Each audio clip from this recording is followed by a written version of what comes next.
The door of the North Gate group home clicked shut behind her with a sound she knew better than her own name. It was a clean metallic sound, the sound of a deadbolt sliding into place. For 2 years, that sound had meant she was in for the night. Safe, if you could call it that. Trapped, if you were being honest. Today it meant she was out for good. Nora Astor was 17 years old, and she was standing on a cracked sidewalk in the weak November sunlight with a single cardboard box in her arms and $63 in her front pocket.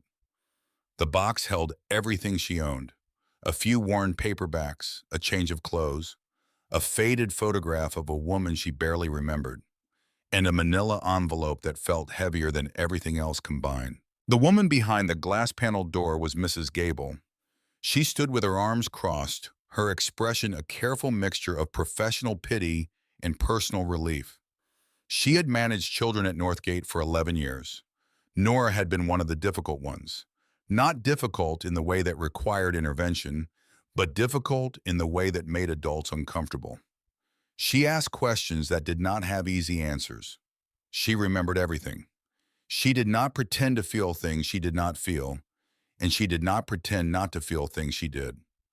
Mrs. Gable had never known quite what to do with her. She gave Nora a single nod through the glass. Nora did not return it. She just turned and walked. The envelope was the reason she was standing on this sidewalk instead of being processed into a transitional housing shelter downtown. It had arrived 3 weeks ago, forwarded through the state's administrative machinery with the cold efficiency of a utility bill. Inside was a deed, a single iron key, and a letter from a lawyer named Conrad Wexford.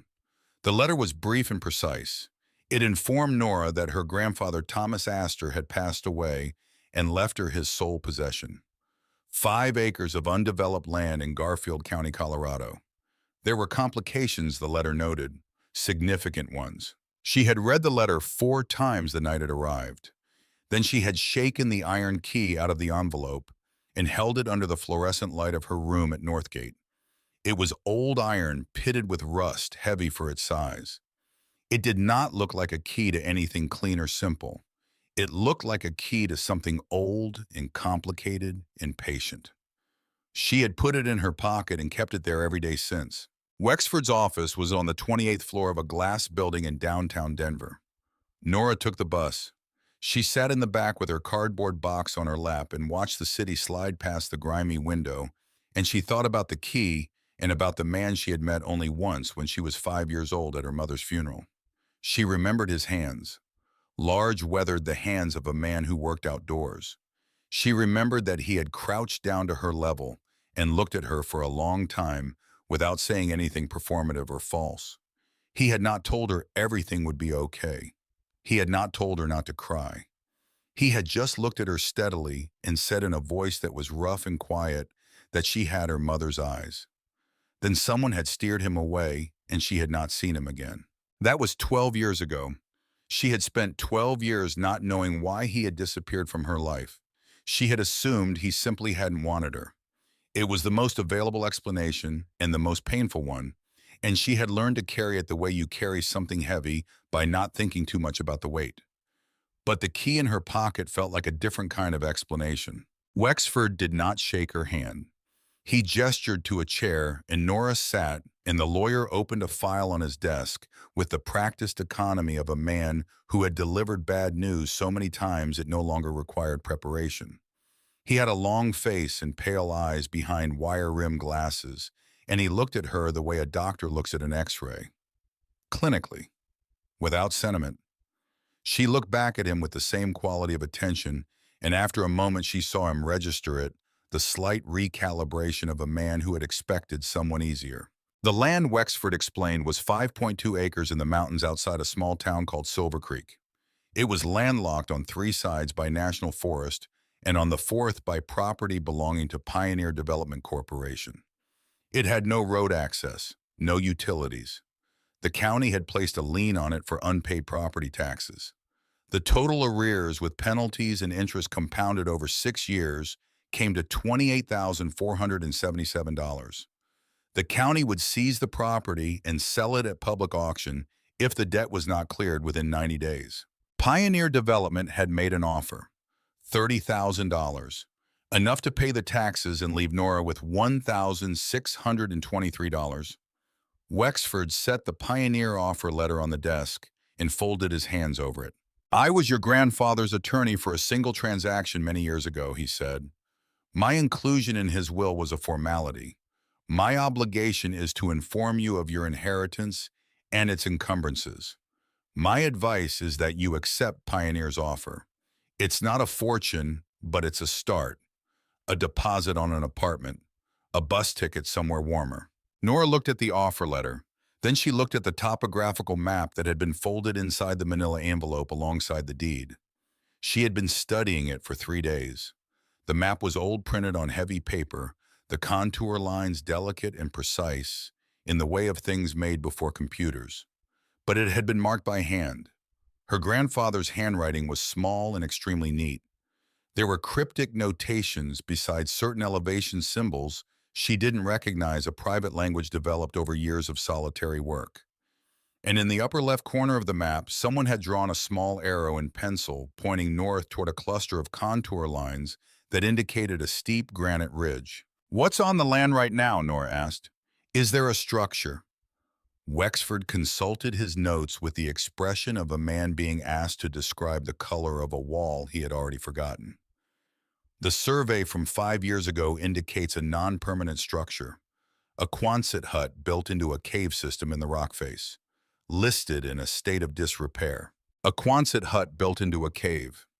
She turned that over in her mind the way she turned the key over in her pocket, deliberately, looking at it from different angles. I want to see it first, she said. Wexford looked at her for a long moment. He recalibrated again. He had assumed she was desperate and compliant.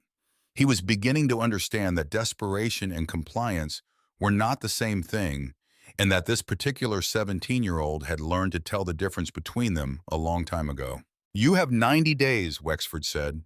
Before the county seizes the property, the clock started running the day the estate was probated. That was 11 days ago. You now have 79 days. He paused. The bus ticket to Silver Creek will cost you approximately $70. From there, it's an 8-mile walk on rough terrain. There is no address. You'll need that map. He looked at the cardboard box sitting on the floor beside her chair. I have no idea how you plan to survive once you're there, but the choice is yours. Pioneer's offer stands for the full 90 days. I strongly advise you to come to your senses before then. He stood. The meeting was over. Nora picked up her box. She folded the map carefully and returned it to the envelope. She picked up the iron key from the desk where she had set it, and she put it back in her pocket.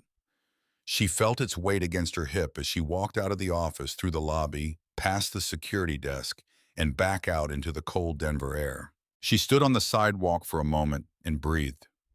The city moved around her without interest. She was a girl with a cardboard box standing on a sidewalk, and she was invisible, and that was fine. She had been invisible most of her life, and she had learned to use it. She spent $41 at an Army surplus store 6 blocks from the bus station. A sleeping bag rated to 15 below. A small backpack with an internal frame. A flashlight. 2 packs of batteries. A compass. She asked the man behind the counter about water purification, and he sold her a hand pump filter for $8 and told her it would handle anything short of salt water. She transferred the contents of her cardboard box into the backpack. The photograph of her mother went into the front pocket where she could reach it without unpacking everything else. She had $22 left. She sat in the bus station for 9 hours until the 6 o'clock morning departure, reading the topographical map under the fluorescent lights and eating a granola bar she had found at the bottom of her jacket pocket. She traced the contour lines with her finger. The land sat at roughly 9,000 feet elevation. The granite ridge ran along its northern edge. The hand-drawn arrow pointed toward a place where the ridge curved and a narrow canyon opened between 2 formations. She could see why no road had ever been built there. The terrain was severe. Steep approaches on every side, the canyon walls close, and the elevation changes abrupt and unforgiving. A person would have to want very badly to get there. Her grandfather had wanted very badly to get there. He had bought the land, built a structure directly into the rock face, and spent years there alone. The lawyer in Denver thought he was eccentric. The state's paperwork called it undeveloped land of negligible value. But the man she remembered from her mother's funeral, the man with the weathered hands and the steady gaze, had not looked like a man who did things without reason. He had looked like a man who knew exactly what he was doing and had accepted the cost of it. The bus climbed into the mountains as the sun came up behind them, turning the eastern plains a pale orange that faded quickly as the clouds moved in. Nora watched the landscape change through the window. The flat, high plains gave way to foothills, then to the genuine mountains dark with pine and heavy with early snow on the upper elevations. The towns grew smaller and farther apart, the gaps between them longer, the silence between stops more complete. The people getting on and off the bus had the look of people who lived at a distance from things and had made a permanent peace with it. They carried their groceries and their children and their own concerns, and they did not look at Nora with curiosity or pity or anything else in particular. Silver Creek was the last stop. The bus pulled into a wide spot in the road at 4 in the afternoon, and Nora stepped off into an air so cold and thin it felt like breathing through glass. The town was a general store with 2 old gas pumps out front, a diner with a hand-lettered sign in the window, a post office no larger than a storage shed, and a scattering of houses set back from the road behind cottonwoods that had gone bare for the season. A single traffic light blinked yellow at the main intersection, illuminating nothing in particular. The bus pulled away. The silence it left behind was enormous. Not empty, it was full of things. Wind in the pine trees on the ridge above town. The sound of water moving fast over stones somewhere in the canyon below the road. The creak of the general store's wooden signs shifting in the cold. The particular quiet of a place that does not perform itself for people passing through. An old man was locking up the general store, turning a heavy key in a heavy lock with the unhurried competence of someone who had done it 10,000 times. He had a face like weathered granite, deeply lined, the kind of face that comes from decades of weather and honest work. His hands were enormous, the knuckles thick, the palms wide. He looked at Nora the way people in small mountain towns look at strangers. Not unfriendly, simply measuring. "You look like you're headed somewhere specific," the old man said. "Up toward the ridge," Nora said. "The old Astor land." The old man was quiet for a moment. He looked at her backpack, then at the sky, which was going the deep purple of early winter dusk at altitude. "Birch Halsey," the man said, and extended one of those enormous hands. Nora shook it. His grip was firm but not performed. Nora Astor. Something shifted in Birch Halsey's expression. Not surprise, more like the quiet confirmation of something he had half expected. "Thomas Astor's granddaughter," he said. "Yes, sir."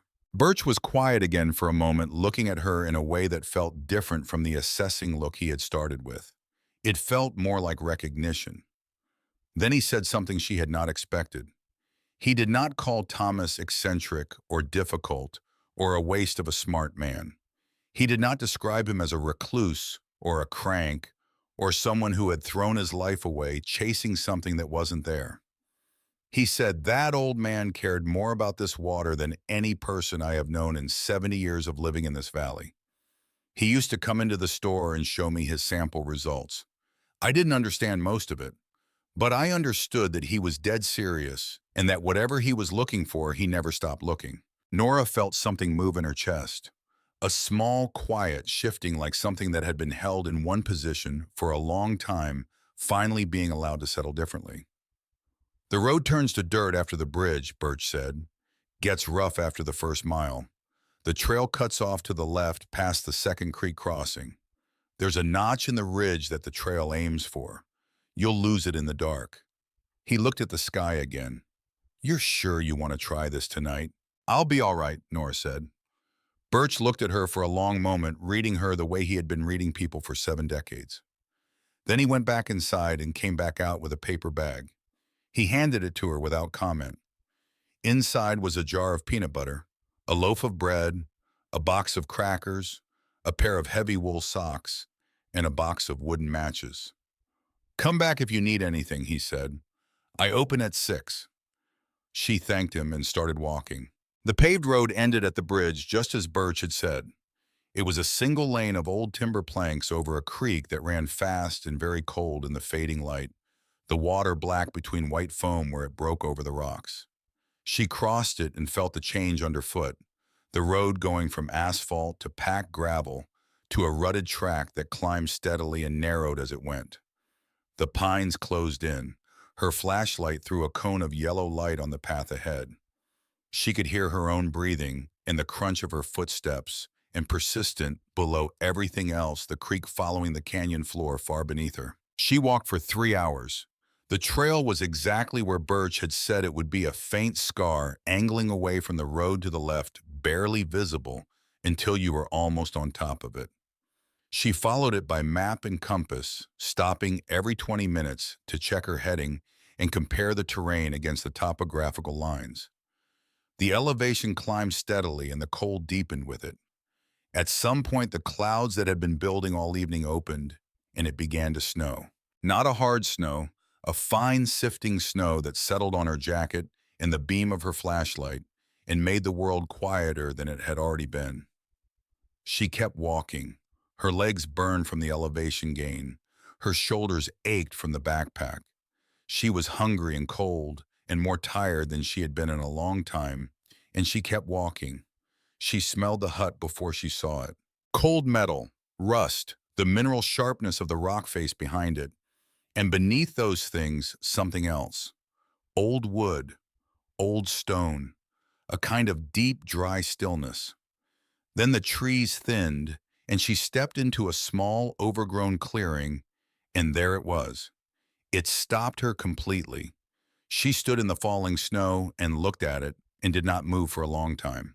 The Quonset hut was larger than she had imagined from Wexford's brief description. The corrugated steel arch was perhaps 30 feet across and close to 20 feet high at its peak, and it rose from the ground with the permanence of something that had been there long enough to become part of the landscape rather than an imposition on it. Weeds and small saplings had grown up against the base of the walls. Rust had stained the steel in long, dark streaks, and one of the salvage windows in the front face was cracked, a jagged fracture running corner to corner. The plywood framing around it had warped and split. But what held Nora in place, what truly stopped her, was the back of the structure. The Quonset hut did not end at the rock face behind it. It disappeared into it. The rear of the steel arch had been built directly against the granite, and the granite had a wide, low opening in it, and the opening was large enough that the back half of the hut was not a hut at all. It was a cave. The steel structure was a shell built over the mouth of something much older and much deeper, something the mountain had made over millennia with no concern for human purpose. But it had been fitted to human purpose. The steel was flush against the rock at the join, sealed with what looked like concrete, reinforced with steel mesh, and the seal was clean. This was not improvised construction. This was engineered work, deliberate, knowledgeable, built for permanence. The hut in the cave had been made to function as one structure, and whoever had done it had known exactly what they were doing and had intended for it to last. Her grandfather had been a geologist. He had known rock. He had known what this particular rock held and what it could shelter, and he had built accordingly. She walked to the front door. It was a heavy slab of timber set in a steel frame, with a padlock the size of her fist hanging from a steel hasp. She pulled the iron key from her pocket. It was stiff with rust, and she had to work it in with both hands, holding the padlock with one hand and turning with the other, feeling the mechanism resist and resist, and then when she leaned her full weight into it, give way with a sound like a single deep bell note struck once in the cold air. The padlock fell open. She pulled the door inward. It scraped the concrete with a sound like something dragged from sleep. The air that rolled out was cold and still, and smelled of stone and old iron, and beneath both of those something drier and quieter, the smell of a place that had been sealed and waiting. She stepped inside and raised her flashlight. The interior was one long curved space, the corrugated walls arching overhead and amplifying every small sound she made. The floor was concrete at the front and packed earth about 2/3 of the way back, where the steel gave way to stone, and the hut became the cave. The transition was deliberate, she could see that. The concrete had been poured to a precise edge, and the earth floor beyond it had been compacted and leveled to match. Along the left wall stood a cast-iron wood stove, heavy and squat, crusted with old ash but structurally intact. A stack of split firewood sat beside it, dry and old but still serviceable. Against the right wall was a cot with a collapsed mattress. A single shelf above it held a row of mason jars. Along the back of the concrete section, someone had built a workbench from old-growth timber, heavy and solid, running the full width of the structure. Above the bench, tools hung on a pegboard. A hammer, wrenches in descending size, a hand drill brace and bit style with a worn wooden handle, coils of wire, jars of screws and bolts sorted by size, each one labeled in the same small, precise handwriting she recognized from the topographical map. And in the center of the room, placed with deliberate intention, equidistant from every wall, sat a military footlocker. Olive drab heavy-gauge steel, locked with a combination mechanism mounted flush to the lid. No keyhole, no visible seam wide enough for leverage. It sat on the concrete with the patient solidity of something placed there to be found by exactly the right person at exactly the right time. On the wall above the workbench, tacked carefully between a faded calendar and a bracket that held a hand-cranked generator, was a photograph. Nora crossed the room and looked at it. She had seen it before. She had a smaller, faded version of it in the front pocket of her backpack. Her mother and her grandfather standing in front of an old pickup truck, trees blurring soft in the background. Her mother in a summer dress with her arm around the old man's waist. But this version was larger, clearer, printed on proper photographic paper, and kept out of the light and weather. She could see in it details that her small copy had lost over the years. The deep lines beside her grandfather's eyes, the set of his jaw, the way he was looking at the young woman beside him. He was looking at her mother the way a man looks at something he is terrified of losing. Nora stood in front of that photograph for a long time, the flashlight held steady in her hand. The cold of the hut settled around her. Then she turned and looked at the footlocker. She built a fire first. It was what made sense. The body required warmth before anything else. She found the damper on the stovepipe and opened it, arranged the smaller pieces of the old firewood inside the stove, the way she had read to do it once in a survival manual she had found in the Northgate common room, and lit the kindling with one of the wooden matches from Birch's paper bag. The stove drew well, the fire caught and steadied. By the time she had eaten peanut butter on crackers and drunk water filtered through the pump filter, she found in a side pocket of the footlocker's exterior, the front portion of the hut had warmed enough that she could feel her fingers clearly. She went to work on the footlocker. The combination lock was military grade, a brass disc with no keyhole and no external markings beyond the numbered dial. She tried the obvious combinations first.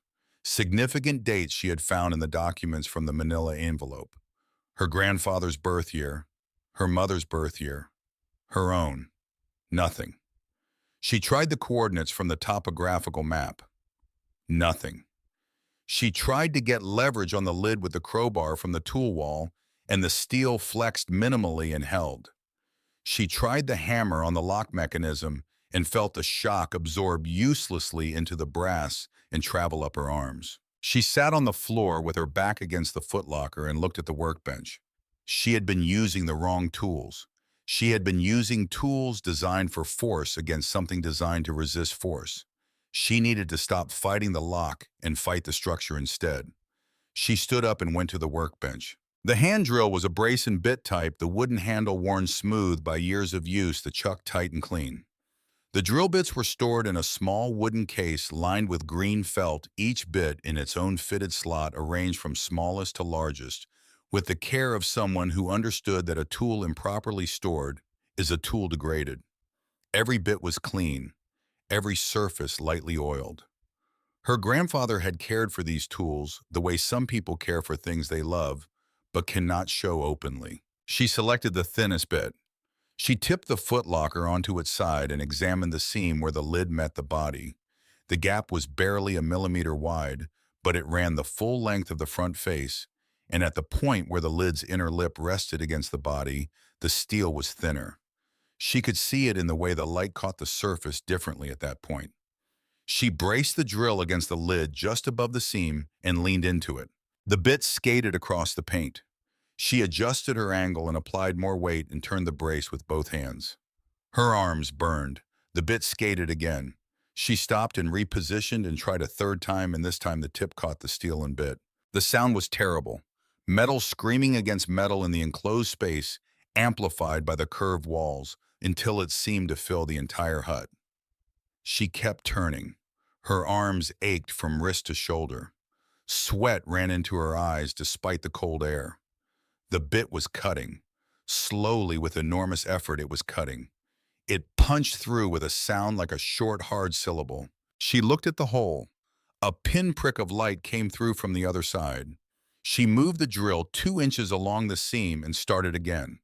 She drilled for most of the day. The second day at the hut was worse than the first. She was hungrier, her hands were raw from the cold, and the work in the footlocker had so far defeated everything she tried. But the perforated line she had drilled along the seam gave her something to work with. She took the crowbar and wedged the tip into the first hole and pulled. The metal groaned. It bent. It held. She moved to the second hole, pulled again, and the third and the fourth, and somewhere in the fifth or sixth repetition, something gave.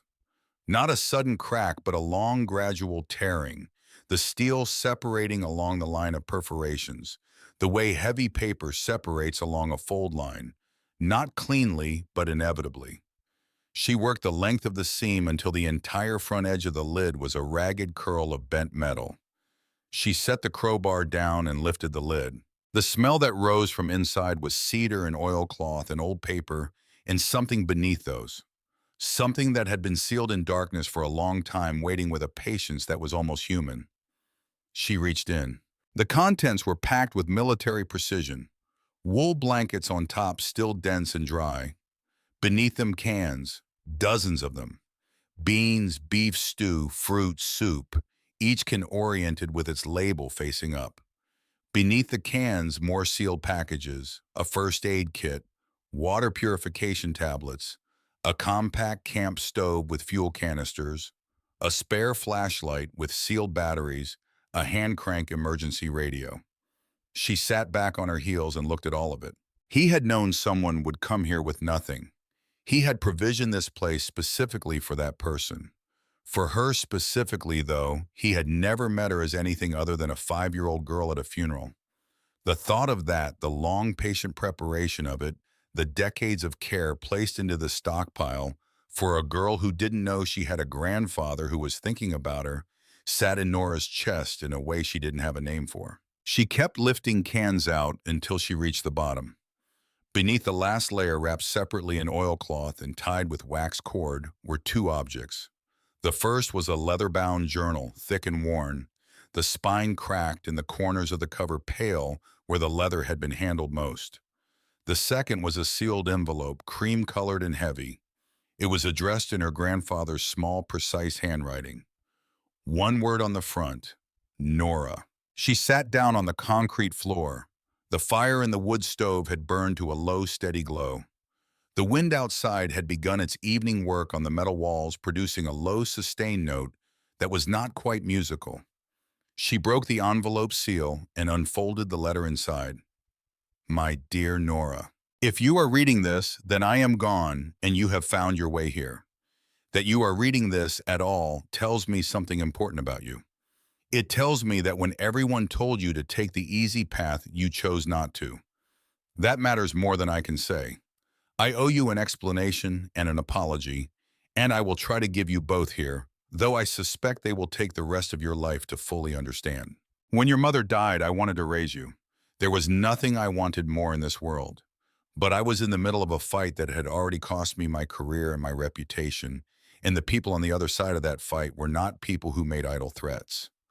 To bring you into my life at that moment would have been to put you directly in harm's way.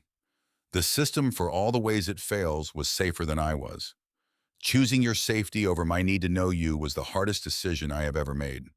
There has not been a day since where I did not question it. This land is not much to look at, but it is everything I have, and it is a refuge and a weapon. You will need to understand it as both.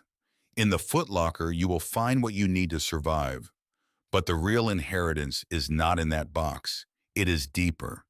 It is in the rock itself and what I have hidden beneath this floor. You have 90 days before the county takes the land. Pioneer Development Corporation will appear to be your only option. They are not your option. They are the reason I spent 20 years in these mountains. Do not sell. Do not trust them. Do not trust anyone from their organization at any price, under any framing. Begin with the floor, the north wall, where the steel meets the stone. Measure 1.2 meters from the edge of the concrete along the north wall. That is where you start. Be patient. Be methodical. You come from stubborn people. I am sorry I was not there to tell you that in person. Your grandfather, Thomas Astor. Nora read the letter 3 times. The third time, slowly word by word. Then she folded it and returned it to the envelope. She looked at the north wall, at the join where the steel frame met the granite of the cave entrance, at the floor where the concrete ended and the dark packed earth began. She looked at the journal still sitting in the footlocker and at the tools on the workbench. She had 78 days left. She stood up, opened the camp stove, heated a can of beef stew, and ate it slowly in the warmth of the rebuilt fire. She ate every bite. Then she washed the can and set it on the shelf. Then she sat at the workbench and opened the journal to the first page. The entry was dated nearly 20 years ago. The handwriting was the same small, precise script from the map and the letter. The first line read, "They think I am just a crazy old rockhound. Let them think it. The truth is in the water. The water never lies." She read for hours. She read about water tables and aquifer systems and soil permeability. She read chemical notation she didn't understand and sampling methodologies she would need to learn. But she could feel the intelligence in it, the sustained concentration of a person who had committed years to a single project and had not wavered. The patience in it, the particular fury of someone who knows the truth and knows that knowing is not enough. He had to prove it. He had spent 20 years proving it. Outside, the snow had stopped. Through the cracked window, she could see stars, hard and white and enormous at this elevation. The mountains were quiet around her. The creek was somewhere far below in the dark, running fast and cold over its stones. She closed the journal and put more wood on the stove and lay down on the cot with the wool blankets from the footlocker pulled over her. She looked at the curved ceiling of the hut where the steel met the stone in a clean line. She was not afraid. She was exhausted and hungry and very far from anything familiar, but she was not afraid. Something had settled in her when she read her grandfather's letter. Some restlessness that had been with her for so long, she had stopped noticing it, the feeling of being untethered, of occupying space without belonging to it. She belonged here. She didn't know yet what that would cost her, but she knew with a certainty she couldn't explain that it was true. She closed her eyes. The fire cracked and settled in the stove. The cave breathed its cold breath at her back. The stars turned above the ridge. And somewhere beneath the packed earth floor of a rusted steel hut, built into the side of a granite mountain, the truth her grandfather had spent his life protecting, waited in the dark with the same patience it had always had. It could wait one more night. She woke before dawn to the sound of the creek. It came through the walls the way all sound came through those curved steel walls, amplified and slightly distorted, as if the mountain were speaking through a very long pipe. But she had been sleeping here for 4 days now, and she had learned to distinguish the creek from the wind and from the settling of the stove, and from the deeper, more cyclical sound of the cave breathing at her back. The creek had a particular voice, urgent and relentless, and utterly indifferent to everything that human beings were doing above it. She lay still for a moment with the wool blankets to her chin and looked at the ceiling. A thin rime of condensation had formed along the northern edge of the steel where the warmed air met the cold seeping through from the rock. In the pre-dawn dark, she could see the pale line of it, faintly luminous, like a seam in the world. She had read more than half the journal in the night since she arrived. She had understood perhaps a third of what she read, but she had understood enough to know that what she was looking for under the floor was not a small thing. She built the fire-heated water on the camp stove, ate beans from a can while the hut warmed around her. In 4 days, she had established a routine that would have surprised her a week ago. Fire first, food second, then work. The routine had not been decided on so much as arrived at, produced by the demands of the place and the body's requirements. The hut needed maintenance. The fire needed wood. The body needed fuel. Everything else waited. She put on her jacket and her wool gloves and stood in front of the north wall. It looked the same as it had every morning. The steel frame met the granite at a horizontal beam bolted directly into the rock. Below the beam, the concrete floor ended in a clean edge, and beyond that edge, the floor became packed earth, dark and dense, running back into the cave. The transition looked seamless, natural. The earth had the color and texture of the surrounding soil, tamped down by time and compression into something almost as hard as the concrete beside it. Nora had the tape measure from the workbench. She hooked the tab over the concrete edge, pulled it across the dirt floor, and marked the point with a scratch from a nail, 1.2 meters from the concrete edge along the north wall. She knelt and pressed both palms flat against the earth at the marked point. Then she picked up the hammer and tapped.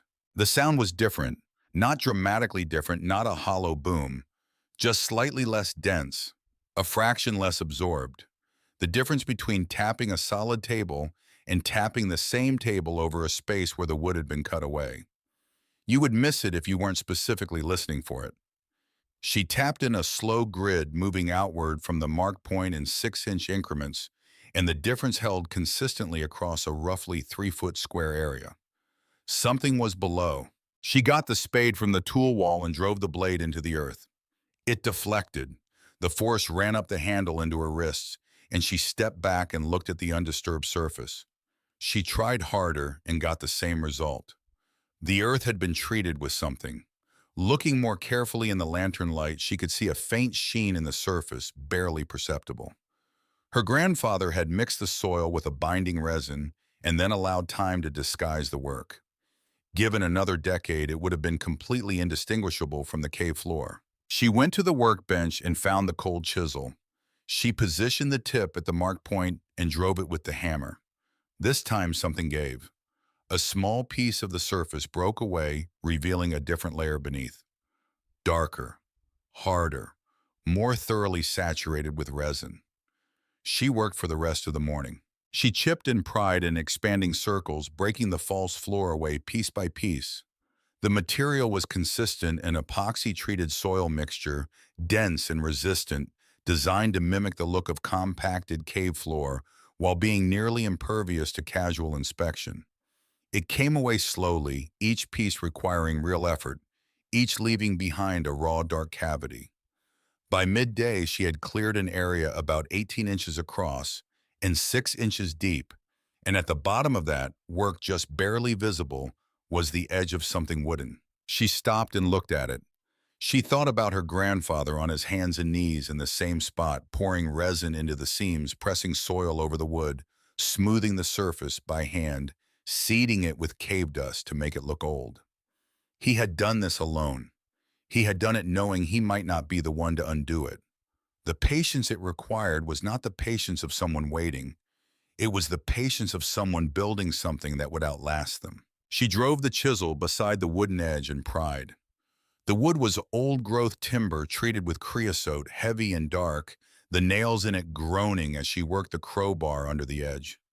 It came up with a sound like something sealed for years finally surrendering.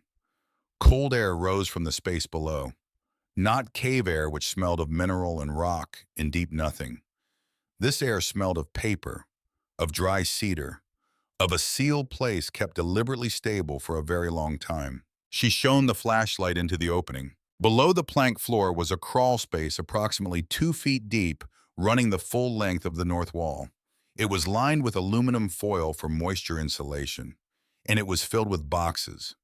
Archival storage boxes, the kind used by law firms and university libraries for permanent records. They were stacked carefully, some 2 deep, and each one was labeled in her grandfather's handwriting. Dates, alphanumeric codes, location markers she didn't yet understand. She counted what she could see, 18 boxes, possibly more behind. She pried up the adjacent planks, working down the line, revealing the full extent of the cache. 23 boxes in total, stored in precise sequence, sealed with archival tape that had yellowed but held. The earliest date on any label was 21 years ago. The most recent was 8 months before her grandfather died. She lifted the first box out and carried it to the workbench. She opened it carefully, peeling the tape rather than tearing it. Inside were file folders, perhaps 30 of them, each labeled with a date and a location code. She opened the first folder. It contained a laboratory report. The header showed an independent testing facility in Boulder. The date was 17 years ago. The subject was a water sample collected at a specific GPS coordinate. The body of the report was dense with chemical data. She scanned to the summary at the bottom. She read it twice. Then she sat on the workbench stool and read it a third time. The summary stated plainly, without hedging or qualification, that the sample contained hexavalent chromium at 412 parts per billion, arsenic at 89 parts per billion, and perchlorate at levels exceeding EPA, maximum contaminant limits by a factor of 9. All three compounds were classified as probable human carcinogens. The report recommended immediate investigation and notification of affected communities. She opened the next folder. Different date, different location, same result, different numbers, all of them far above safety limits. She opened 5 more. All the same story from different coordinates. She went back to the crawl space and pulled out 3 more boxes. She worked through the afternoon and into the evening, opening folders, reading summaries, building a picture from fragments the way you assemble something you've never seen before from its pieces.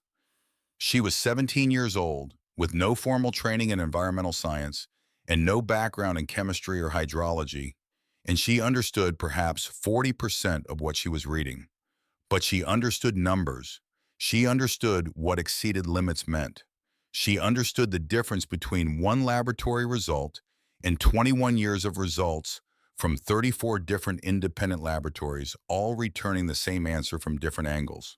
The water was poisoned, not metaphorically, chemically, measurably, documentably poisoned with industrial compounds that did not occur naturally in this geology, that had specific and limited sources that caused cancer and developmental damage, and a slow, invisible harm to the bodies of people who drank from wells and streams, drawing from the same aquifer. She found the source map near the bottom of the 4th box, hand-drawn larger than the topographical map in her envelope, covering the full watershed of the region. Every sample location was marked with a numbered dot. Lines had been drawn between the dots, tracing the flow of contamination through the aquifer, the way a doctor traces the spread of something through a circulatory system. The lines converged. They converged on a single point marked with a red X and the words Pioneer Development Eastern Disposal Site.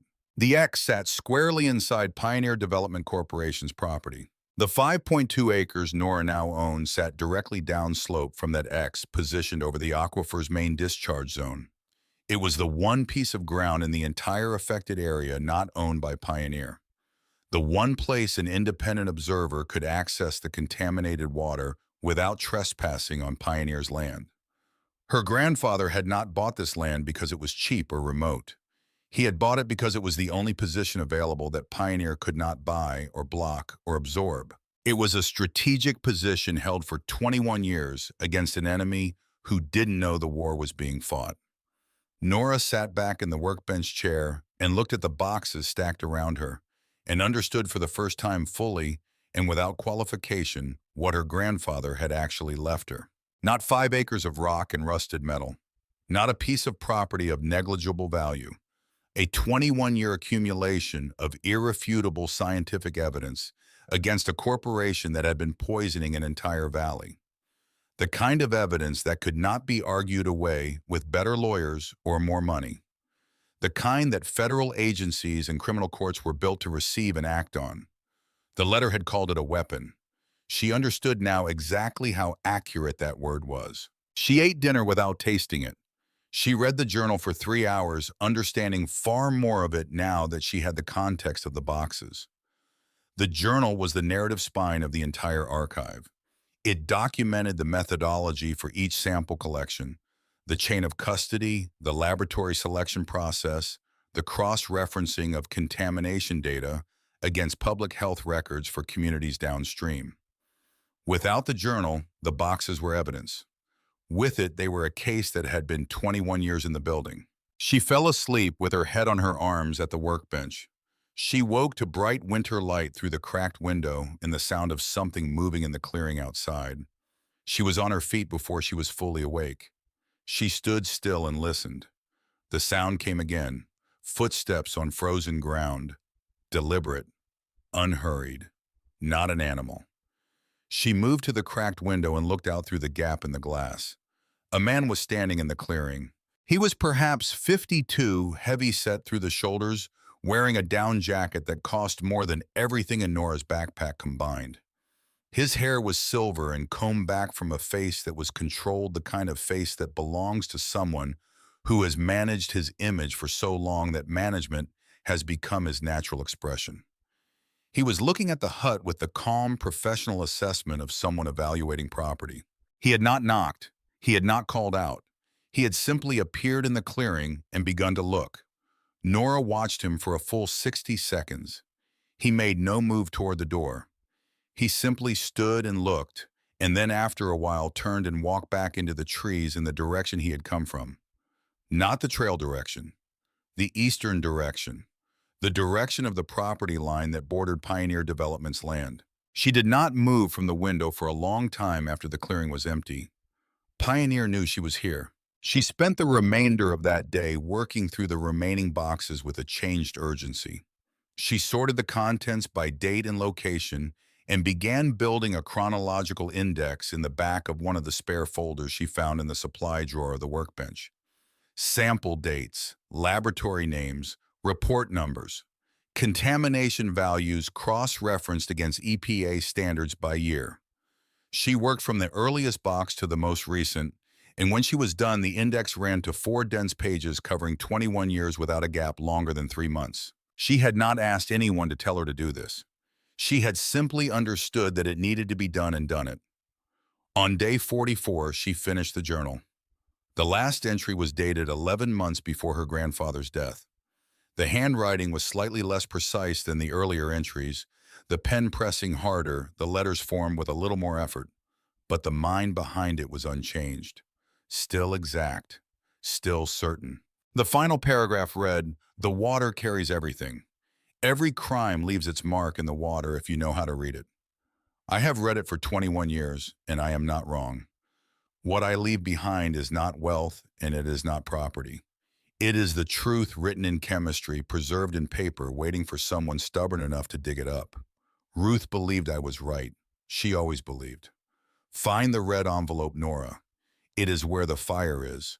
Open it when the work is done. She looked up from the journal. The fire in the wood stove was burning low, casting a deep orange light that moved across the walls. She looked at the stove. She had cleaned it twice since arriving. She had never looked at it as anything other than a heat source. She crossed the room and crouched beside it. She ran her hands around the back of the stove between the cast iron and the stone wall behind it. In the narrow gap between the stove's rear surface and the granite held in place by 2 small wire brackets was an envelope. It was a deep, dark red, faded by the heat of years to the color of old brick. It was sealed with wax and wrapped in a layer of heavy foil crimped tight at the edges.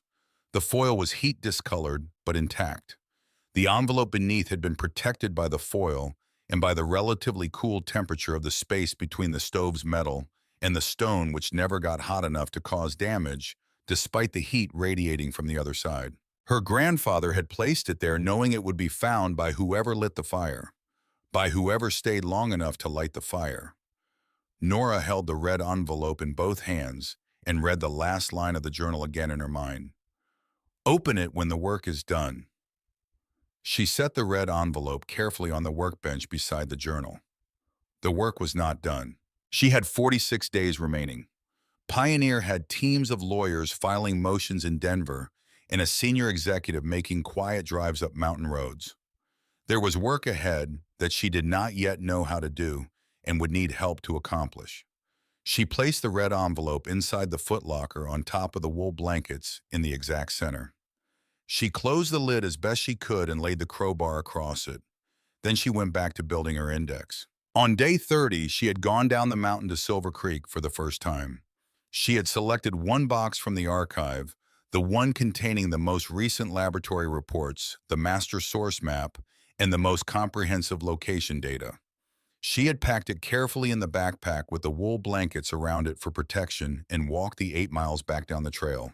Birch Halsey had looked at her across the counter of the general store and said nothing for a moment. Nora's face must have told him something. Birch had been reading faces for 7 years. "You found something," he said. "I need to use your phone," Nora said. He set the telephone on the counter without asking questions. It was a heavy black rotary model, solid as a river stone. Nora dialed the number she had memorized from Wexford's letter. Her heart was going fast, and she allowed it to go fast and did not show it. Wexford answered on the third ring. His voice was exactly as it had been in his office, dry, precise, a voice that did not waste syllables on performance. "Wexford. It's Nora Astor." A brief pause. "I see. Have you come to your senses?" "No," Nora said. "I've come to tell you why Pioneer wants the land. I've found 21 years of water sample data documenting systematic contamination of the regional aquifer. Industrial compounds, hexavalent chromium arsenic perchlorate, all of them far above EP, a maximum contaminant limits. Every sample traced to a source on Pioneer's property, documented by 34 independent laboratories over 2 decades. I have the reports, the methodology, the chain of custody, and a master map showing the contamination plume." The silence this time was longer. "How many boxes?" Wexford asked. The question surprised her. Not "are you certain?" or "where did you find this?" or "that's impossible to substantiate." How many boxes? As if the lawyer were already calculating, already moving. 23, Nora said. Another silence. "Then where are you?" "Silver Creek, a general store." "Stay there. Don't speak to anyone about the specifics. Don't move the boxes from their current location. I will be there tomorrow morning." A pause. "Lock the door when you go back." The line clicked. Nora set the receiver back in its cradle and stood for a moment with her hands still on it. Then she turned to find Birch Halsey leaning against the shelving behind the counter with his arms folded and an expression on his face that was not quite a smile, but was in that direction. "You called the lawyer," he said. "Yes." "Good." He looked out the front window at the empty road, white with road salt in the winter light. "There was a man in here 2 days ago, silver SUV, Colorado plates, very polite, wanted to know about the Astor land, asked if I'd seen anyone go up that way." Nora felt something tighten in her chest. "What did you tell him?" "Told him I hadn't seen a soul go up that road since old Thomas passed." Birch's expression was entirely level. "Which is technically true, you went up the trail." "His name was Cobb," Birch continued. "Gerald Cobb. Left his card." He reached under the counter and placed it on the surface. Cream-colored heavy stock. Gerald R. Cobb, Senior Vice President of Development, Pioneer Development Corporation. "He came back yesterday, didn't say the number out loud, wrote it on a piece of paper and slid it across the counter." Birch produced the paper from his shirt pocket and unfolded it beside the card. $500,000. Nora looked at it for a long time. $500,000 was not a nuisance fee. It was not a gesture of goodwill or a routine acquisition attempt. It was the price a corporation pays when it needs something to disappear and has determined that a large number is the most efficient instrument of erasure. Pioneer was frightened.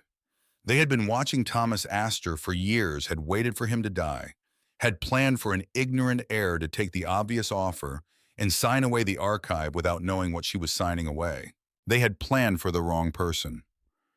"Tell him no," Nora said. "If he comes back, tell him the land is not for sale at any price." Birch nodded slowly. He did not suggest she was being reckless. He did not tell her that $500,000 was more than most people saw in a lifetime. He just nodded the way a man nods when something he has suspected for a long time has just been confirmed. That night, she slept in the back room of the general store on a cot birch produced from his supply room. She lay awake for a while, listening to the wind come down from the mountains and thinking about the man in the clearing. The way he had stood there without announcing himself, without moving, simply assessing. The face of a man who was accustomed to acquiring what he wanted by being patient and careful and very well funded. Patience worked in both directions. Wexford arrived the next morning in a dark sedan that looked completely wrong on the main street of Silver Creek.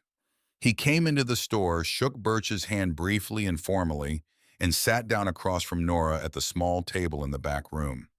He looked at the box she had brought down from the hut. He opened it. He read for a long time, more than an hour. Nora sat across from him and watched his face and said nothing. Wexford's face was the face of a man trained over decades not to reveal what he was thinking, but there were things that training could not entirely suppress. A slight tightening around the eyes at certain numbers. A stillness that came over him when he reached the source map with the red X and the words Pioneer Development Eastern Disposal Site. He turned the map and examined it from different angles, set it on the table, and looked at it for a while without moving. Then he looked up. Thomas came to see me 12 years ago, he said.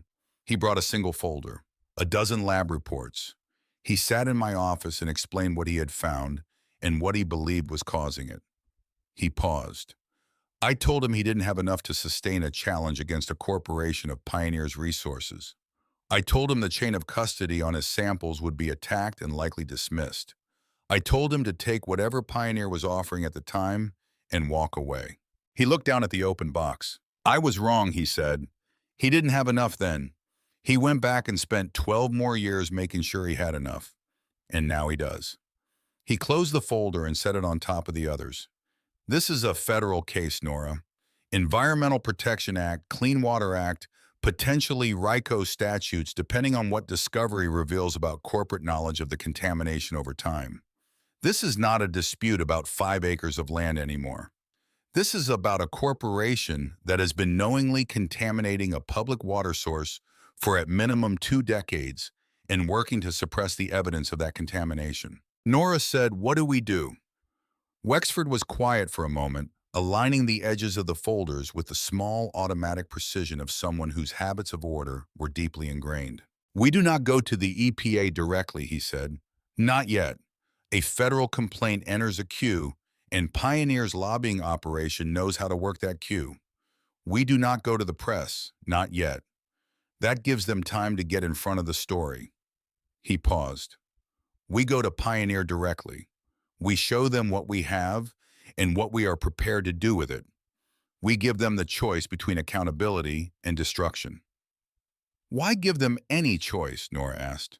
"Because it achieves more," Wexford said. "A negotiated settlement with mandatory remediation and public acknowledgement does more for the people downstream than a federal case that takes 8 years and concludes with a fine their insurance pays. But only if we have leverage sufficient to make them believe we will actually destroy them if they refuse." He looked at her directly. "And I believe we do." He reached into his briefcase and produced a single document. "This is a motion for preliminary injunction on environmental grounds. If I file it, it immediately stops all of Pioneer's construction and development activities on their property pending full environmental review. Their resort project stops. Every investor relationship they are managing stops. Every permit application stops." He paused. "It signals clearly that we are serious." "File it," Nora said. Wexford nodded and returned the document to his briefcase. "I'll need 3 days to prepare supporting material. I also need to come up to the hut and document the archive in its current location before anything is moved. Chain of custody requires it." "There's something else," Nora said. She told him about the man in the clearing, about Cobb's 2 visits to Birch's store, about the $500,000 figure written on Pioneer letterhead. Wexford listened without interrupting. When she finished, he was quiet for a moment. "Cobb came himself," he said. That's what Birch said. Senior executives of development corporations do not drive 4 hours into the mountains to personally deliver acquisition offers to teenagers. He paused. He came to look at your face when you heard the number. He wanted to know if you understood what you had. And now he knows I do, Nora said. Which means the timeline compresses, Wexford said. I'll file the injunction tomorrow morning. After that, we wait to see how they respond. They responded within 48 hours. 3 Pioneer attorneys filed motions to dismiss in the Denver federal court. They simultaneously challenged Nora's standing as a property owner, citing her age and the unresolved tax lien. They delivered to Wexford's office a private investigator's report on Nora Astor, 16 pages documenting her time in the foster system, her lack of permanent address, her age, her absence of income. The report characterized her as an unstable minor pursuing a nuisance claim on behalf of a deceased eccentric with a documented history of harassment of Pioneer Development Corporation. 2 days later, Wexford came up the trail to the hut for the first time. He arrived at mid-morning in clothes that were more practical than Nora had expected. Solid boots and a heavy coat, and he spent the better part of the morning methodically photographing every box and every document in the archive, working through the crawl space with a digital camera and a yellow legal pad, creating a parallel record of the cache's location and condition before anything was moved. He was precise and thorough, and he did not complain about the cold or the climbing or the difficulty of working in a confined space. He was there until early afternoon. 23 boxes, he said when he had finished and was sitting at the workbench reviewing his notes. 63 sample locations, 34 laboratories, 21 years of continuous monitoring with no gap greater than 90 days. He looked up. Your grandfather built a case that would be difficult for any defense team in the country to meaningfully challenge. He spent his life on it, Nora said. Yes. Wexford was quiet for a moment. He did. Birch climbed the trail 3 days later with a handwritten note from Wexford's office. Pioneer had filed 2 more motions, both procedural, both designed to extend the timeline and generate costs on Nora's side. They had also, Wexford had learned through channels he did not fully disclose, retained a second private investigation firm to expand the background investigation on Nora. They were building a narrative. Unstable minor, no legal standing, grandfather's eccentric obsession improperly foisted on a vulnerable teenager. Nora read the note twice. Then she set it down and went to the crawl space and pulled out 4 more boxes. She carried them to the workbench and continued building the chronological index she had started before her first trip to Silver Creek. She worked in the same systematic way her grandfather had worked, one piece at a time, in order with attention to each detail before moving to the next. Sample date, laboratory, report number, contamination level, cross-reference to EPA standard, cross-reference to known downstream communities, cross-reference to public health data she found cited in the journal for the same time period. When she was done, the index covered 21 years without a gap, identified 34 distinct laboratories that had independently confirmed the contamination, and mapped 63 sample locations across 40 square miles of affected watershed. It was 4 pages long, and it was completely her own work. She had not asked Wexford to do it. She had not waited to be told it was needed. She built the case the way her grandfather had built the archive, one piece at a time with patience. On the 44th day, she found the red envelope behind the stove and set it in the footlocker to wait. The work was not done. The work would not be done until she was sitting across a table from the people responsible for poisoning the water in this valley and had made them agree to clean it up. On the 46th day, she went back down the mountain for the second time with 2 boxes of evidence and her completed index in the backpack, and she called Wexford from Birch's telephone and told him she was ready. The drive to Denver took 4 hours. Wexford drove. Nora sat in the passenger seat with the chronological index on her lap and watched the mountains pull back in the side mirror, the granite peaks receding the way a coastline recedes from a departing ship. She had been in those mountains for 46 days. She had gone up with $63 in a cardboard box, and she was coming out with 23 archival boxes of evidence, a 4-page index she had built by hand, and a federal injunction that had frozen a corporation's construction program. She did not feel victorious. She felt the way she imagined a surgeon feels before the first incision. Focused, precise, aware of the specific weight of what was about to happen and what it would cost to fail. Pioneer had agreed to meet.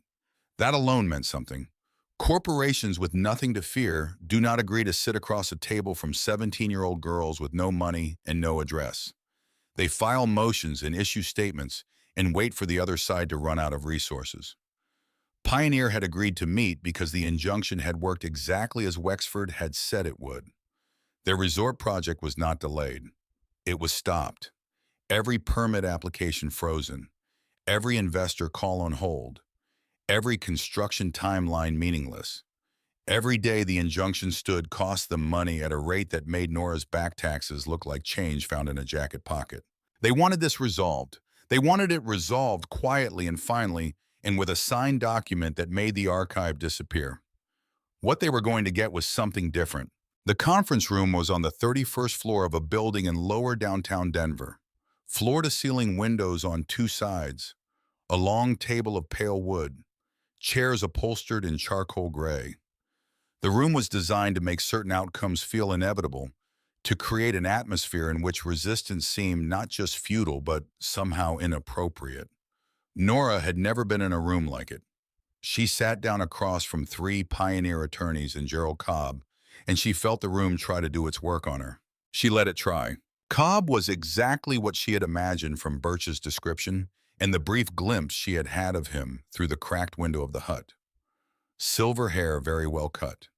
An expensive jacket that communicated authority without appearing to try. The preserved face of a man who had spent decades controlling his environment and had been rewarded for it by an environment that had largely cooperated. He looked at her with an expression of professional warmth that did not reach his eyes. "Nora," he said, "thank you for coming in. I know this has been a difficult time." Nora said nothing.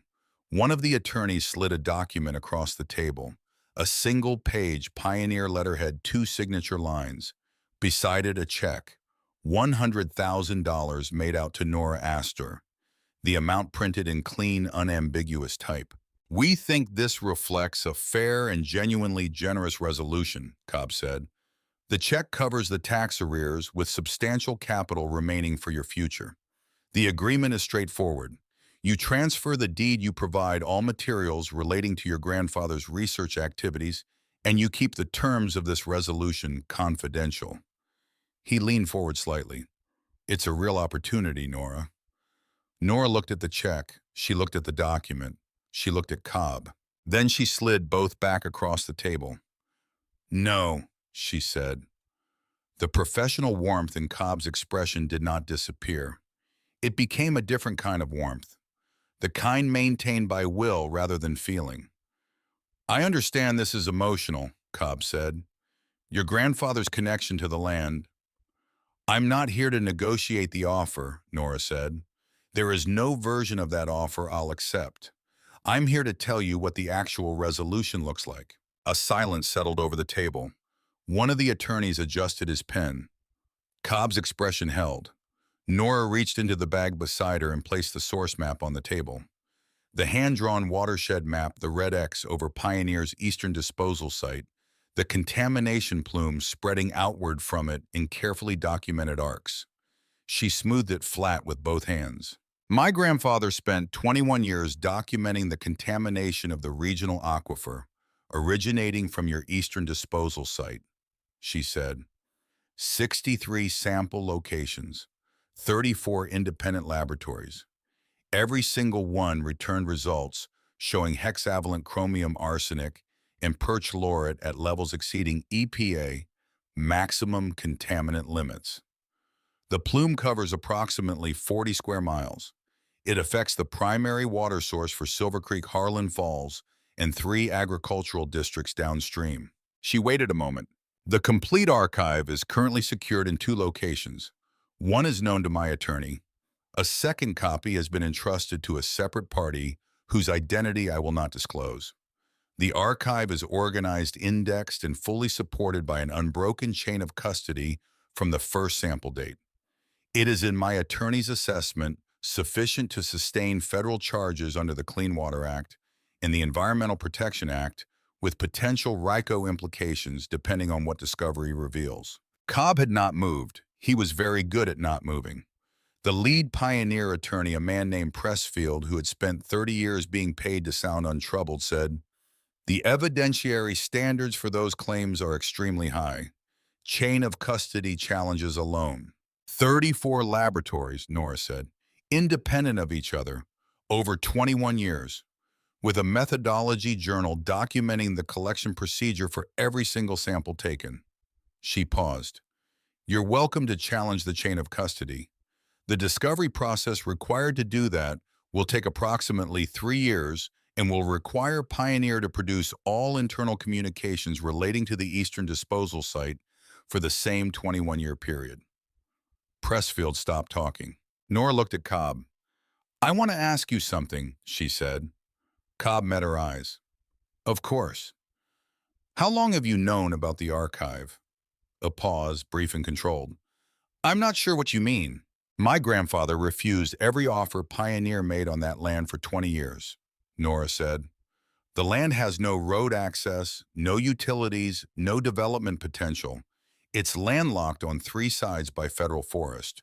There is no reason to want it except the one reason my grandfather wanted it, which means you knew what he was doing there or strongly suspected it." She kept her voice level. "When he died, your offer arrived within 2 weeks. You knew a 17-year-old in the foster system was the heir. You had a 90-day window before the county resolved the tax situation for you. And you personally drove 4 hours into the mountains to deliver a $500,000 offer." She paused. "That is not standard property acquisition. That is containment." Something moved across Cobb's face. Not guilt. Men at Cobb's level did not carry guilt in visible places.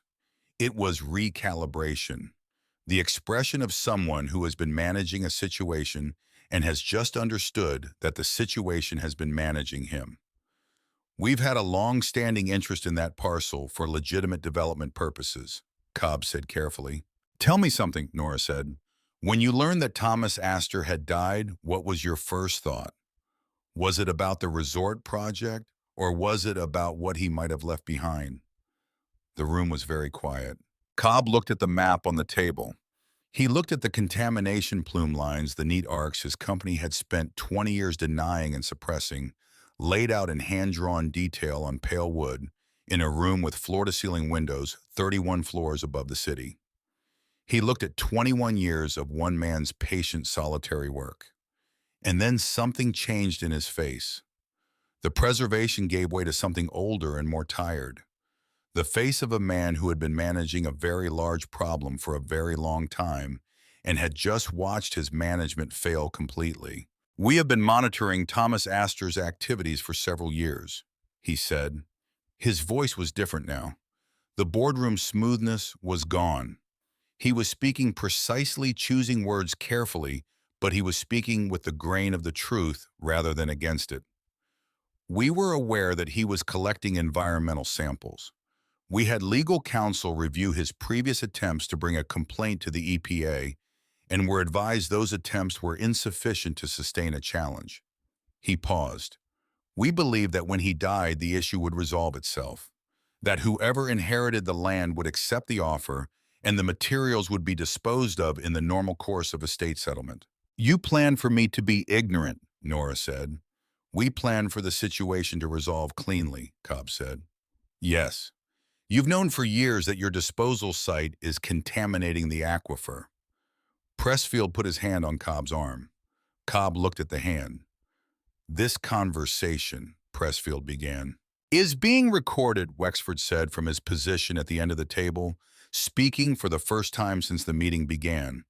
He said it without inflection, as a statement of plain fact. "With my client's consent as permitted under Colorado law." Pressfield removed his hand from Cobb's arm.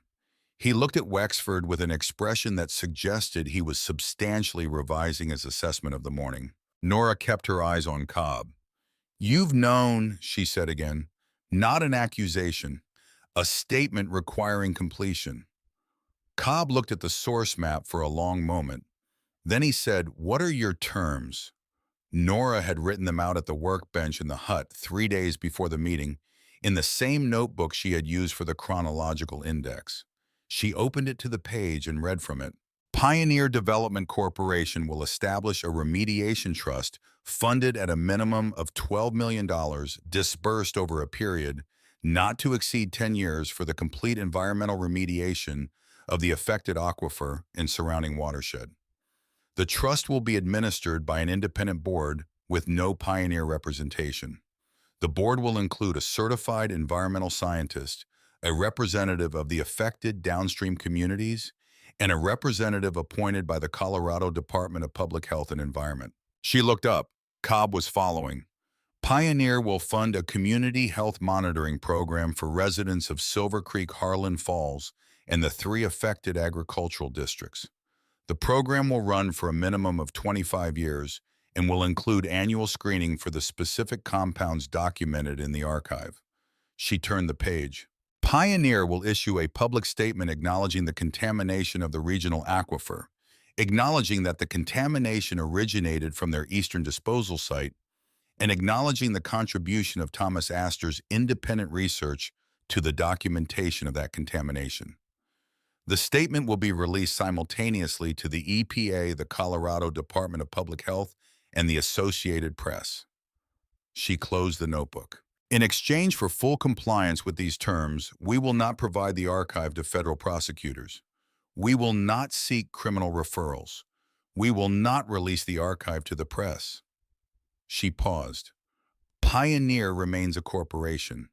Your executives remain free men. That is what you are purchasing with compliance. The silence had a specific quality. It was the silence of rapid and very serious calculation. Pressfield leaned toward Cobb and spoke quietly. Cobb listened without taking his eyes off Nora. Then he said something back that she couldn't hear, and Pressfield sat back.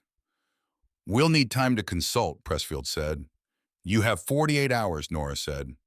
"The injunction remains in effect during that period.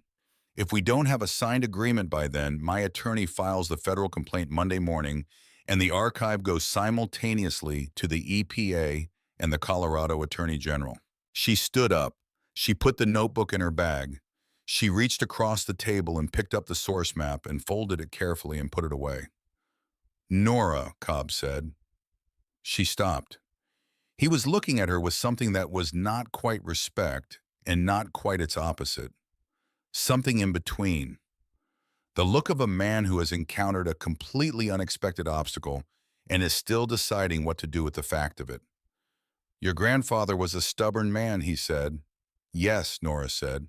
"He was." She walked out of the conference room with Wexford beside her and did not look back.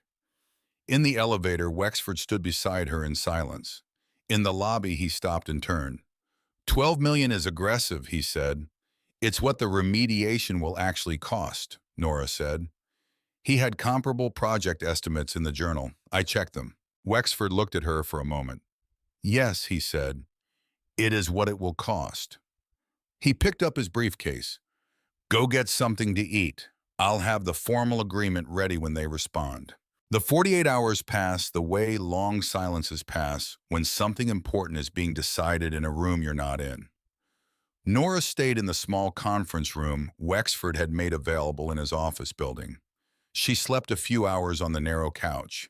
She ate a sandwich from the lobby cafe and did not taste it. She read the journal again, not searching for anything specific, just reading it the way you read something you need to carry completely inside yourself. Her grandfather had written 9 years before his death.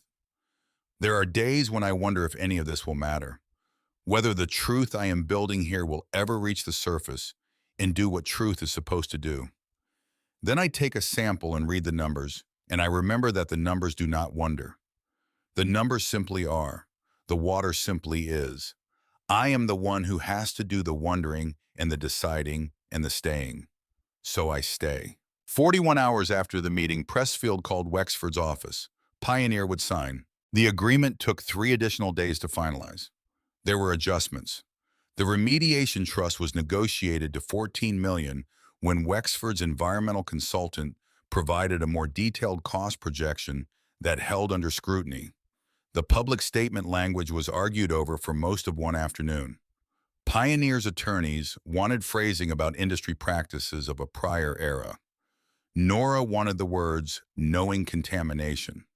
They settled on language that Wexford described as legally precise and morally unambiguous, which meant it said everything that needed to be said without the specific phrasing that would have made criminal referrals automatic. On the 88th day of the 90-day window in a smaller conference room in Wexford's own office building, Gerald Cobb signed the agreement. His 3 attorneys signed. Wexford signed as Nora's counsel. Nora signed last. She watched her grandfather's name appear in the public acknowledgement clause as she put her signature on the line beneath it.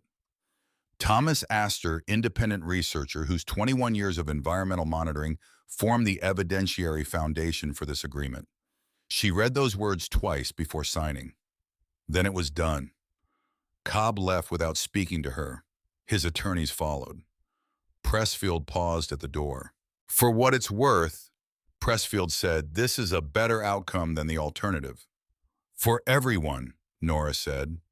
He nodded and left. Wexford set a bottle of water in front of her and sat down across the table. He looked tired in a way that suggested the tiredness had been accumulating for some time and had only now found permission to show. The tax lien was cleared this morning, he said. Pioneer's payment per the preliminary terms. The deed is yours unencumbered. He reached into his briefcase and placed a document on the table. The deed to 5.2 acres in Garfield County, Colorado. Clean title. No encumbrances. No conditions. Then he placed a second item beside the deed. It was an envelope. A proper letter envelope sealed with wax pressed by a signet ring. On the front in Wexford's handwriting was Nora's name. Below it in parentheses, in a different ink and a different hand, Thomas's instructions. Deliver when complete. He sent it to my office 8 months before he died, Wexford said, with a note saying to deliver it to his granddaughter when the matter was resolved. Not before. He paused. I didn't know at the time what the matter was. I assumed it referred to the property question. I understand now that he meant something considerably more specific. Nora picked up the envelope. It was heavier than she expected. She turned it over.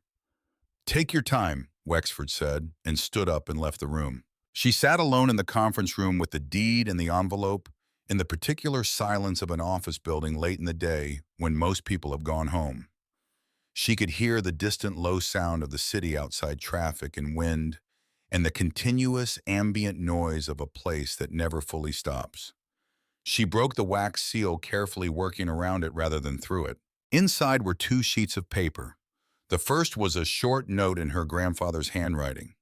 The second was folded separately and was made of a different paper, softer and slightly yellowed at the edges, as if it had been kept for a long time before being placed in this envelope. She read her grandfather's note first. Nora, if Wexford is giving you this, then you finished it. You found the archive, you understood what it was, and you did what I spent 21 years hoping someone would have the courage to do. I am sorry I was not there to see it. I am sorry for the years of silence. You were safer not knowing, and your safety mattered more to me than my need to know you. I hope you can come to understand that someday. The second letter is not mine to explain. It was your mother's. She gave it to me the last time I saw her, and she asked me to make sure you received it when you were ready. I believe you are ready now. She set the note down. She unfolded the second letter. The paper was softer and older than anything else in the envelope. The handwriting was different from her grandfather's. Rounder, less precise. The handwriting of someone who had written carefully, choosing each word, knowing it would have to travel a great distance. My darling girl, by the time you read this, you'll be old enough to have questions I won't be there to answer. I want to try to answer some of them, even across whatever distance there is between when I'm writing this and when you're reading it. I want you to know that your grandfather is a good man. I know he is not in your life, And I know that must feel like abandonment. It is not. He is doing something important and difficult, and he has kept you away from it because he loves you more than he needs you near him, which is the hardest kind of love there is. Not everyone is capable of it. He is. I want you to know that you were never forgotten, not for a single day. You were not left behind because you were unwanted. You were held at a distance because you were precious, and the world we were living in was not safe enough for precious things. I want you to know what kind of people you come from. You come from people who stayed, who did the long, unglamorous, invisible work of building something true when it would have been much easier to walk away. Who believed that the truth mattered even when no one was watching, especially when no one was watching. If you are reading this, it means someone finally watched. It means the work got done. It means you are more like us than I had any right to hope for, and I am proud of you in a way that I cannot find the bottom of. Take care of the land. It is yours, and you have earned it. All my love always, and before everything. Your mother, Ruth. Nora sat with the letter in her hands for a long time. The light in the conference room shifted as the sun moved behind the buildings outside.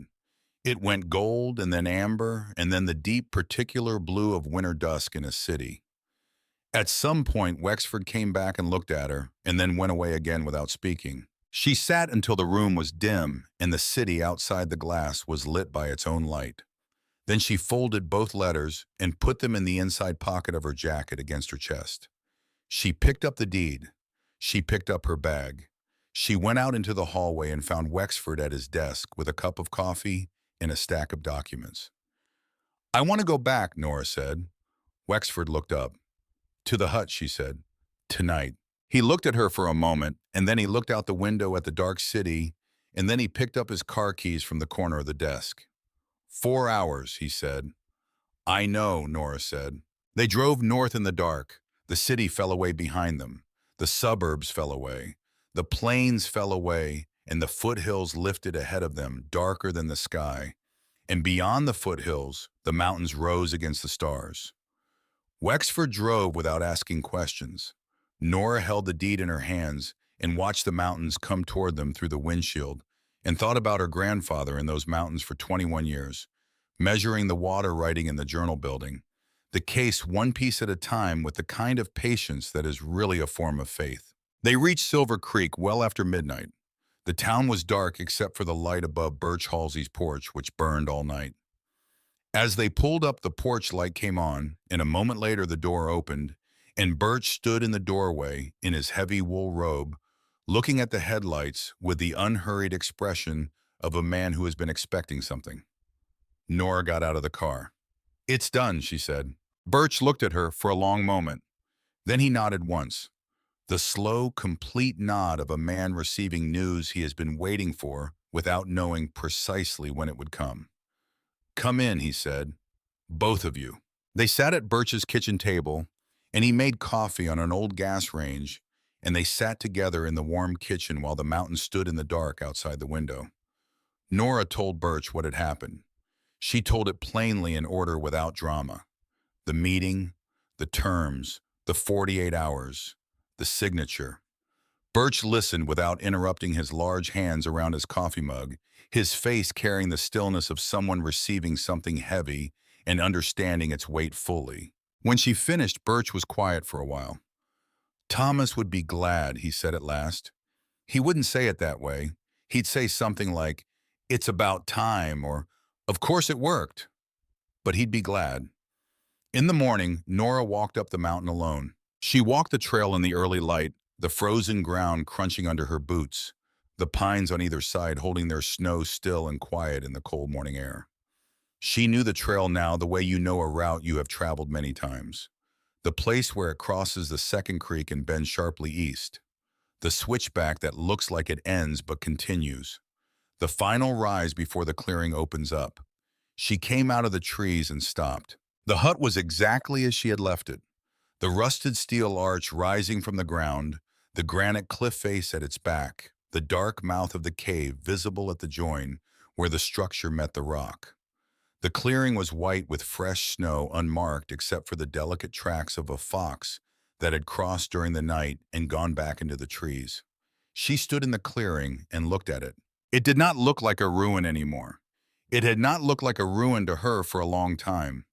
It looked like what it was, a position chosen and held, a place built with specific purpose and maintained over decades through discipline and solitude, and a particular kind of courage that does not require an audience. A place that had done exactly what it had been built to do. She went inside and built a fire. The wood stove caught quickly. She had learned its character over the weeks she had spent here. The way it needed the smaller pieces before the larger ones. The way the damper had to be set at a particular angle in the early minutes, or the draw would be poor. She built the fire the way her grandfather had probably built it 10,000 times in the same stove, against the same cold, with the practical, unhurried knowledge of someone for whom a thing has become second nature. The hut warmed. She went to the footlocker. She lifted the lid and removed the wool blankets and set them aside. She lifted out the red envelope and held it for a moment. She knew now what was in it. She had read her mother's letter in Denver, but the red envelope was something different. It was what her grandfather had prepared separately, what he had hidden behind the fire for whoever stayed long enough to light it. She had set it aside when she found it because he had told her to open it when the work was done, and the work had not been done then. It was done now. She broke the foil carefully and unwrapped it. The wax seal beneath was intact. She opened it the same way she had opened his first letter, without tearing working around the seal. Inside was a single sheet of paper. Her grandfather's handwriting, but less formal than the first letter. More like someone thinking aloud on paper. Nora, if you found this, you lit the fire, which means you stayed, which means you are already most of what you need to be. The other letter I left with Wexford explains the things that needed explaining. This one is just this: the tools on the wall were mine for 40 years. They are yours now. The bench is solid. The stove will last another lifetime if you clean the ash box in the spring. The cave goes back about 60 feet before it narrows. There is a place at the back where the rock is wet and the water runs clean. I tested it every year. It was always clean. I wanted you to know that. Not everything in these mountains was poisoned. Some of it was just waiting to be found by someone who knew how to look. I think you know how to look. I think you always did. She set the letter on the workbench beside the journal and stood in the warmth of the stove her grandfather had built, and looked around the hut her grandfather had built, and listened to the cave breathe at her back. 3 days after Nora returned to Silver Creek, Birch spread the word in the way that small towns spread important news. Not through announcements or meetings, but one conversation at a time, carefully and precisely to the people who needed to know it. He told the truth plainly and without embellishment, and he let people decide what to do with it. Within the week, a man named Aldous Webb came up the trail with his grandson. Aldous was 68 years old and had farmed the downstream valley for 31 years. He had buried a wife and a son in that time, both to cancers that their doctors had called unusual for people their age and in their circumstances. He stood in the clearing in front of the hut and looked at it for a long time without speaking. Then he turned to look at Nora, and his expression was not accusation, and it was not gratitude exactly, but something in the space between those things that did not have a clean name. "Your grandfather stopped me on the road one time," Aldous said. "Years back, told me he was going to prove something about the water. I said good luck and didn't think much more on it." He paused. "I should have listened harder." "He proved it," Nora said. "The remediation board has its first meeting next month. It will take years, but it will happen." Aldous nodded. He put his large, rough hand briefly on Nora's shoulder, the way older men sometimes touch younger people when words are not sufficient for the occasion, and then he walked back down the trail with his grandson. Others came in the days that followed, 1 or 2 at a time, never in a crowd. Farmers from downstream, a woman from Harlan Falls who had been running an informal water quality monitoring group for years with no data to anchor her concerns and no official standing to compel anyone to listen. A retired county engineer who had noticed anomalies in watershed surveys a decade earlier and had been told his methodology was flawed by people whose interest lay in his methodology being wrong. They came and they stood in the clearing or at the workbench, and they looked at the archive, and they looked at the journal, and they looked at the hut itself, and they understood each in their own way what 21 years of patient, invisible work looks like when it finally becomes visible. At the end of the second week, Birch arrived with 4 other men from Silver Creek. All of them were around her grandfather's age. All of them were carrying tools.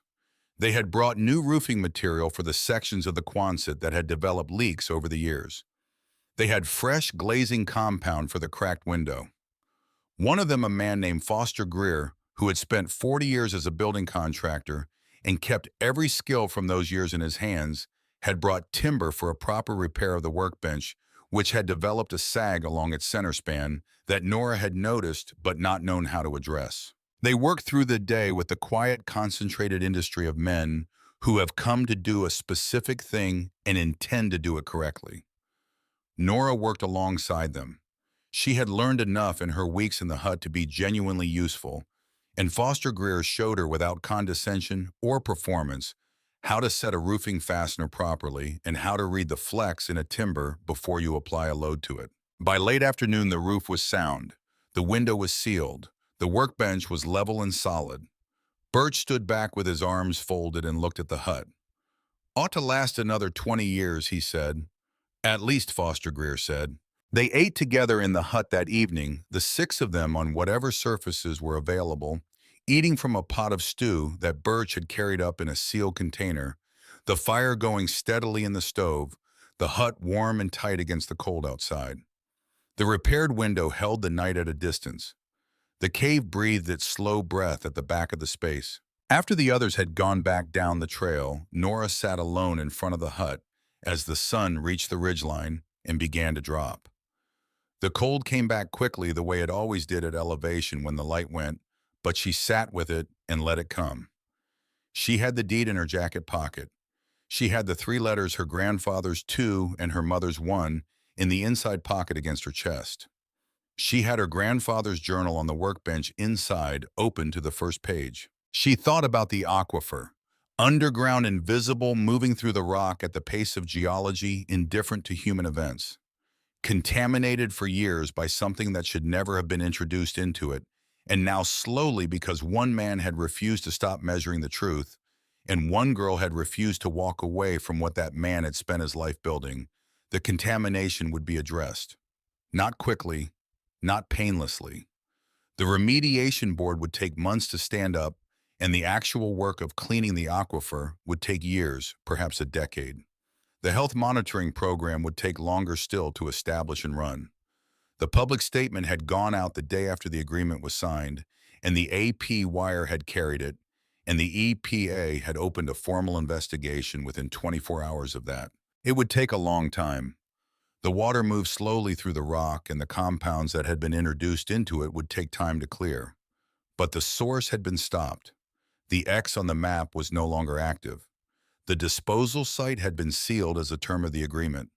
The water had stopped receiving what it should never have received. The truth was in the water. Her grandfather had written that on the first page of the journal and repeated it on the last. The water never lies. She reached into her bag and removed the sealed check that Wexford had handed her before the drive back from Denver. $100,000 from the supplemental terms of the Pioneer Agreement designated as compensation for the independent research contribution of the Astor estate, made out to Nora Astor. She looked at it for a moment. Then she took out the folded note she had written at Wexford's office the morning of the signing, designating the full amount as a contribution to the remediation trust. She attached the note to the check with the clip Wexford had given her for that purpose and put them both in the folder that Wexford would collect on his next visit. She didn't need the money. She needed the aquifer clean. Those were different things, and the difference was not complicated. The sun dropped behind the ridge, and the light went out of the clearing the way it does in the mountains. One moment there was gold on the snow. The next, everything was blue.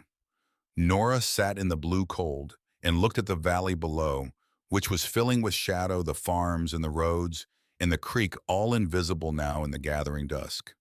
Somewhere down there the water was moving through the dark. She went inside and added wood to the stove and sat at the workbench and opened the journal to the first page. She read the first entry, the one that began, They think I am just a crazy old rockhound. Let them think it. The truth is in the water. She read it slowly for perhaps the 20th time since the first night she had sat in this chair and opened this book. It met her differently each time because she was different each time, and the words found a different reader in her. She closed the journal. She made coffee on the camp stove and sat with it in the warmth of the hut and listened to the mountain settle into its night sounds. The wind beginning its long work on the steel walls. The creak of the newly repaired roof timber. The drip of water in the cave behind her patient, and regular as a clock, the aquifer discharging through the rock, the way it had for 10,000 years before any of this, before the contamination and the cover-up, and the 21-year war that one man had fought alone. She was 17 years old. She would be 18 in 3 weeks. She had no money and no address on any official document, and a 5.2-acre piece of mountain land that no road reached and no utility served, with a Quonset hut on it that she had repaired with her own hands alongside men old enough to be her grandfather. She had a workbench full of tools she was still learning to use properly. She had a wood stove she had learned to read like a language, understanding its particular character and moods, knowing how to ask it for what she needed. She had a cave at her back that breathed cold air through the stone in a rhythm she had come to find as natural and steadying as her own breathing.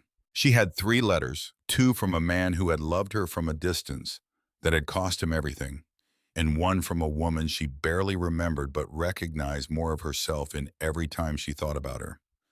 She had the deed in her pocket, and the journal on the bench, and the truth that her grandfather had built, and she had completed, now becoming part of the world above ground, entering the systems and institutions that would translate it into clean water over the coming years. She had enough. She had, in fact, exactly enough.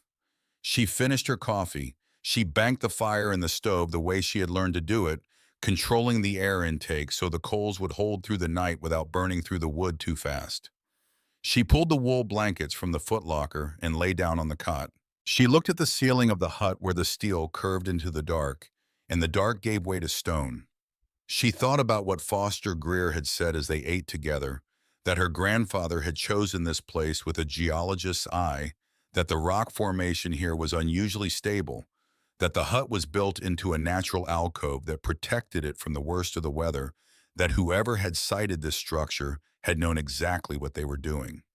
She thought about the 60 feet of cave at her back and the clean water running at the end of it, tested every year, always clean. Not everything in these mountains was poisoned. Some of it was just waiting to be found by someone who knew how to look. She was not afraid of the dark. She was not afraid of the cold or the isolation or the long patient work of the years ahead. She had been afraid of those things once, in what felt like a different life in the first nights here, when every sound was a threat and every shadow was large, and the gap between who she was and what this place demanded felt impossible to cross. She had crossed it one day at a time, one task at a time, with the tools her grandfather had left oiled and organized, and waiting for the hands that would need them. She was Thomas Astor's granddaughter. She was Ruth's daughter. She was the keeper of a truth that had taken 21 years to build and would take another decade to fully deliver its consequences into the world. And she understood now that this was not a burden. It was the opposite of a burden. It was the thing that gave the days their shape and the work its meaning. It was what her grandfather had been trying to give her all along, from the distance he had kept, not out of indifference, but out of the hardest kind of love. The most important things moved at the speed of water through rock, slowly, invisibly, with a patience that outlasted everything that tried to stop them. The fire settled in the stove. The cave breathed. The stars came out above the ridge. She closed her eyes. The water moved in the dark below, running through the stone in channels older than anything built by human hands, carrying what it had always carried, telling what it had always told, faithful and patient and true. And above it, in the warmth of a hut built by a man who had loved her more than he could ever tell her, his granddaughter lay still and breathed and let the mountain hold her. And for the first time in as long as she could remember, she felt the exact shape of the place where she belonged.